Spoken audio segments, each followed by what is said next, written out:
TGI Fridays is an iconic name in American casual dining.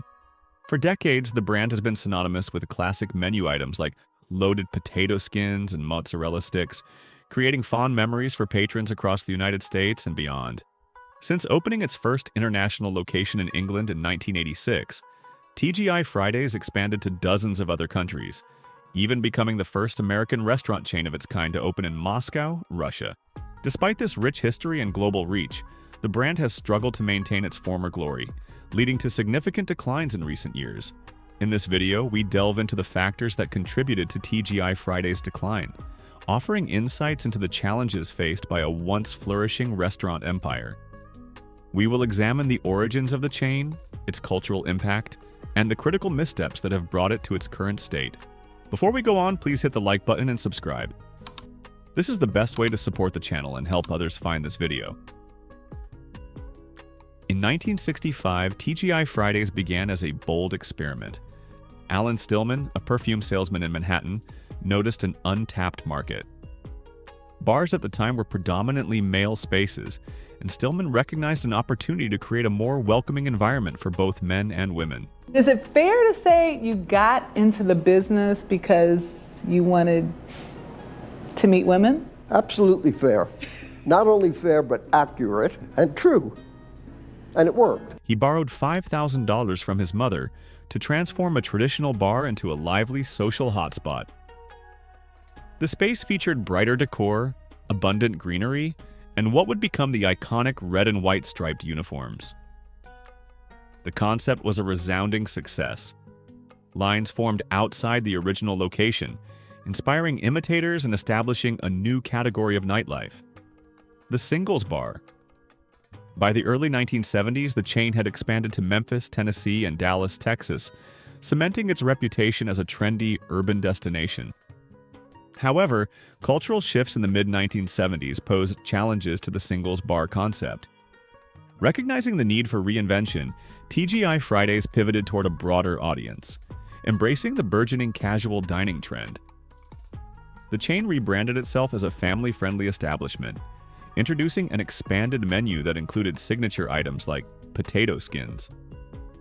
This transition marked the beginning of TGI Fridays' golden era, as it became a staple of suburban dining culture. Throughout the 1980s and 1990s, TGI Fridays thrived alongside other emerging casual dining chains like Applebee's and Chili's. The category was immensely popular, providing a more relaxed and affordable alternative to fine dining while offering higher quality and variety than fast food. TGI Fridays distinguished itself with its unique flair, both literally and figuratively. From its vibrant decor to the memorabilia adorning its walls, the brand cultivated a lively atmosphere that stood out in a crowded market. Bartenders at TGI Fridays became known for their theatrical drink-making skills, inspiring pop culture moments such as the 1988 film Cocktail.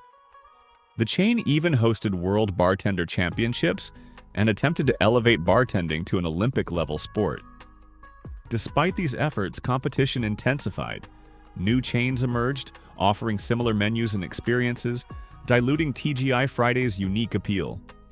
The market grew increasingly fragmented, and standing out became a greater challenge. A defining feature of TGI Fridays' success was its distinct identity. However, as cultural trends shifted, the brand began to lose touch with what made it special. One pivotal moment came in 1999 when the movie Office Space satirized the flair culture of casual dining establishments, poking fun at the excessive enthusiasm and quirky decor that had defined chains like TGI Fridays. While the satire was humorous, it highlighted a growing sentiment that these elements were becoming outdated. In response, TGI Fridays launched a $200 million rebranding effort in the early 2000s, aiming to modernize its image. The changes included toned-down decor, simplified uniforms, and a revamped menu. In 2013, the chain even updated its logo, removing punctuation to create a sleeker look. While these changes were praised for eliminating some of the elements that had grown stale, they also stripped away much of the brand's unique charm, leaving it to blend in with its competitors. As TGI Fridays struggled to redefine itself, a new competitor emerged: fast casual dining. Chains like Chipotle, Panera Bread, and Panda Express revolutionized the restaurant industry by combining the speed and affordability of fast food with the quality and customization of casual dining. These establishments appealed to a younger, more health-conscious demographic, offering fresh ingredients and a more modern dining experience. The fast casual trend significantly disrupted the traditional casual dining model, pulling customers away from chains like TGI Fridays. For a company already facing declining sales and market saturation, this new competition was a significant blow. While internal missteps played a major role in TGI Fridays' decline, external factors exacerbated its struggles. Economic downturns such as the Great Recession of 2008 had a devastating impact on the casual dining sector. With disposable incomes shrinking, consumers cut back on dining out, and TGI Fridays was hit particularly hard. The COVID-19 pandemic presented another existential threat. Restaurant closures and restrictions on indoor dining led to a sharp decline in sales, and TGI Fridays struggled to adapt. Unlike some competitors that successfully pivoted to delivery and takeout, TGI Fridays faced logistical and financial challenges that hindered its ability to capitalize on these opportunities. Rising operational costs, including rent, labor, and supply chain expenses, further strained the company's resources. In recent years, inflation and higher interest rates have added additional pressures, making it increasingly difficult for the brand to regain stability. TGI Fridays' financial difficulties have been well documented. The chain's U.S. footprint has dramatically decreased, with the number of locations shrinking from 600 at its peak in 2008 to less than 300 today. Attempts to revive the brand have included frequent changes in leadership, significant menu overhauls, and asset sales.